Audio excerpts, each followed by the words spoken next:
Hey, I'm David with Inside Out. I'm up in the attic again, and it's raining outside. A little bit ago I was up on the roof, and I noticed that a lot of roof collars had deteriorated rubber booties, and we do have indications of leaking inside the attic space, and I'll show you what I'm seeing. Here's a plumbing vent.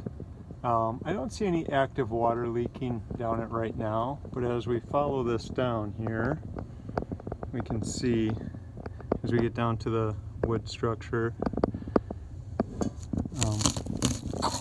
that is rotted out, so that needs to be replaced. So I guess the takeaway is to get up on your roof on a regular basis and make sure that those roof colors and any other penetrations and flashing are in serviceable condition. If you don't do it, make sure to have somebody else go up there and do it, because those low rubber roof collar booties are $2 a piece, cheap and easy, but this is going to be thousands of dollars to have this replaced here. So quick and easy maintenance can save lots of money in the end.